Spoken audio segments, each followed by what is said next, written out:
your total flight time, and your ground hit velocity. So 26.1 feet per second, that's pretty quick. We usually try to keep that around 17 feet per second. So we'll go ahead and play around with the parachutes a little later. But here we're gonna go ahead and click Run Simulations. That'll update it in case there was anything missing. And then we can double click on this one to open up the Plot and Export Simulation tab, or you can click this button over here. So here we'll just leave the name as Simulation 1 for now. That's fine. Here we get to choose which data to plot. So here we'll have the preset configuration, vertical motion versus time. It's got a lot of different presets that you can pick from. So total motion versus time. That'll tell you more of your drift away from your launch site, your side profile, ground tracking. So yeah, the drift away from your launch site, whether north, south, east, that kind of thing. You can also plot your stability versus time, since your stability is not a constant value. The stability quoted here is your static stability when your rocket is still on the launch rail. But once it takes flight, it's going to have what's called a dynamic stability, and that's going to change as the mass and the speed of your rocket is changing. And so it'll plot that. Typically, you don't want to go above 6 for a dynamic stability at any time, and you want to keep around like 1.5 to 2.5 to 3 static stability is a pretty good range. So yeah, there's a lot of good information to play around with, or you can customize it here as well. So you can set your x-axis type, whether that's time, altitude, or any of these other values here. So we're just going to keep it as time, keep that simple. And then you got your y-axis types. So in its current configuration, it's going to plot altitude, vertical velocity, and vertical acceleration. And then it'll also, you can also dictate which axis it'll be on, whether that's left, right, or auto. Auto means it decides. Sometimes it kind of breaks itself if you leave it on auto, if you choose too many parameters that don't have matching units.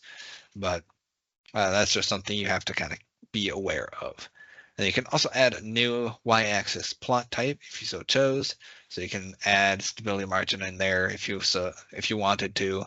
We're not going to do that here. That's something you can play around with later. And we'll go ahead and hit plot. So here we've got a nice little graph that it shows us with blue in altitude and feet. The orange line is the vertical velocity. The yellow is the vertical acceleration. So here we've got a nice gradual curve up in altitude until we reach our event apogee. It'll mark it with a vertical line there. So that's our apogee. Here it also tells us our motor ignition, motor burnout, recovery system deployed. So that's this is where our main chute is deployed. Here's where our drogue chute is deployed. And so you can see it's got a fairly steep decline in altitude here till the main chute is deployed, when it evens out a little bit more and slows down. And that's reflected in the velocity and acceleration plots as well. So you can get your descent rate as well by looking where your vertical acceleration is close to 0, and that slope there is just going to be your descent rate. So that's how to plot your data. Close that. Then we can go over here. We can export it as well. So you can select however much data you want to actually export and investigate closer. You can select all, select whichever ones you want. Format type, if you want to open it in Excel, you use comma delimitation, but you can also use a few different other types as well. You can select how many decimal spaces it calculates to, whether or not it uses exponential notation, that kind of thing. And then you can hit export and it'll export it straight to an Excel file, which is very, very helpful, especially for looking at the dynamic stability later on in the design process. If you could go back to edit, you can also edit your simulation, so you can change the average wind speed. Typically, we'll plot it from at 0 miles per hour, or 5, 10, 15, and 20 miles per hour. 20 is our cutoff. You can't fly if the wind speed is more than 20 miles per hour due to safety concerns.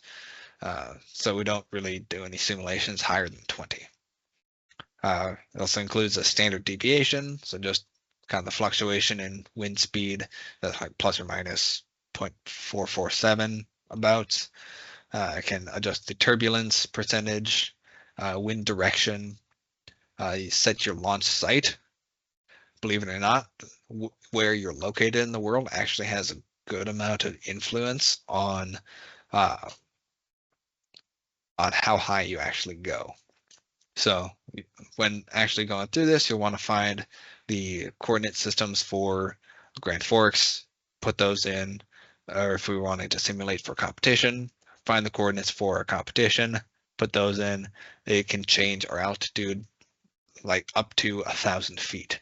It's crazy how much effect it actually has. And then launch rod length. That's actually a really important parameter that I forgot to change. So currently it's set to 3.28 feet. That's not accurate to what our launch rail is. We're closer to 12 feet. So that's going to change our velocity off rod, which really you want your velocity off the rod to be close to 100 feet per second in order for it to fly fairly straight. Otherwise, you can have it pitch off to one side or another if the dynamic stability isn't up to where it needs to be by the time it gets off the rod. And that's dictated by the speed. Then you can adjust the simulation options, your time steps, simulation methods, how you want it to look at the Earth, whether you're a flat earther or a spherical supremacist. And yeah, that's the basics of that. And if your simulation is out of date, it'll show up this red dot over here as red. So you just click run, and now it's green, and you see the velocity at velocity off rod here has changed to 56.9 feet per second. So much better value than 29 feet per second, if you ask me. But let's see. That's most of the basics. Now I'm going to just show you kind of what happens if you choose different materials. So if you go with a cardboard, which is more of like a phenolic, we'll just set that for all. That should. I guess sometimes it doesn't work quite right all the time. So I'll just have as cardboard, switch band.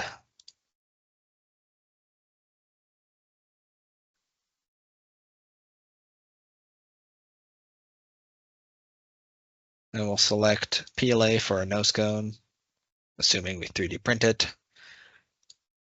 Coupler section, cardboard.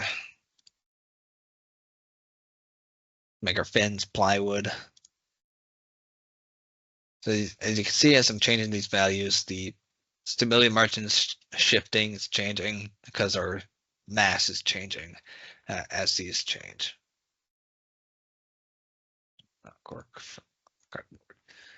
So now that we've changed all these parameters, our rocket mass decreased significantly. So now we're 3.08 pounds without the motor and 3.66 pounds with the motor. And our apogee has increased from 1,000 to 1,800 feet. So weight of your rocket has a huge effect on the actual end altitude of it.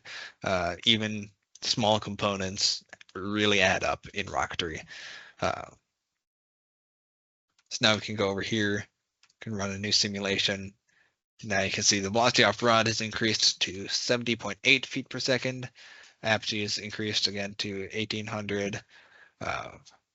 Velocity at deployment has decreased to 68 feet per second. That's a lot better.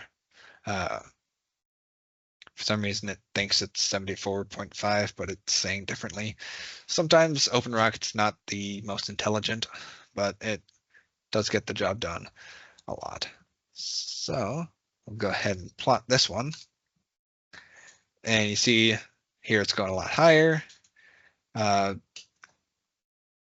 The descent rates are still going to be pretty much the same under each parachute. Those don't change too much based on the weight, that kind of thing. But we do have a ground hit velocity of that 21.3 feet per second, which is suboptimal. So we're going to go ahead and increase our chute size to 50 inches. We're going to see how that affects things. Run the simulation. Plot.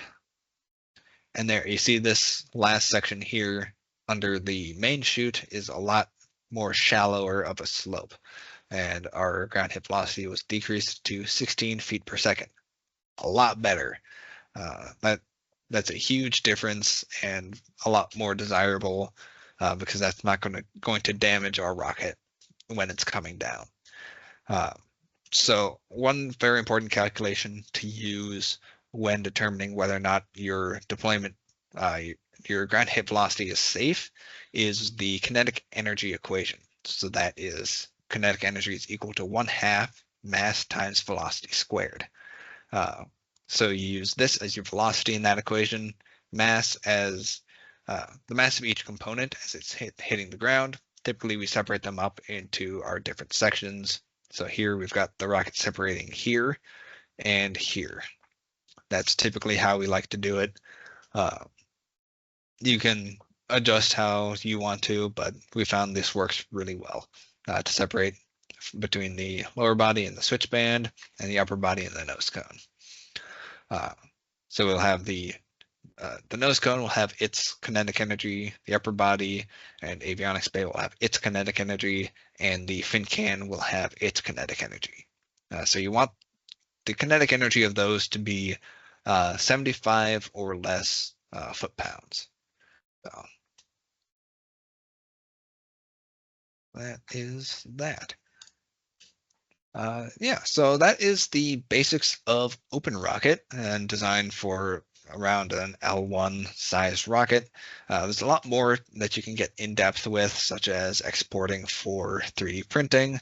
There's some tools up here you can use. You can optimize, have fun with the photo studio, make some funny pictures, that kind of thing. So now I'm going to open up the floor for any clarifying questions you all might have.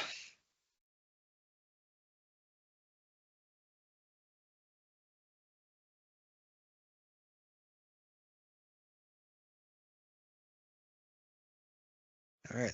I know it's a lot of information to go over over a fairly short amount of time, but really a lot of this comes with practice. So getting hands-on with the software, playing around with it, maybe trying out some designs for a level 1 rocket.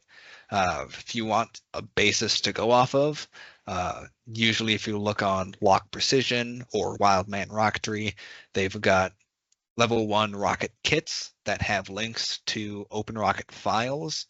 Sometimes there'll be RockSim files, but OpenRocket's able to open RockSim files, so that's no problem. But if you want to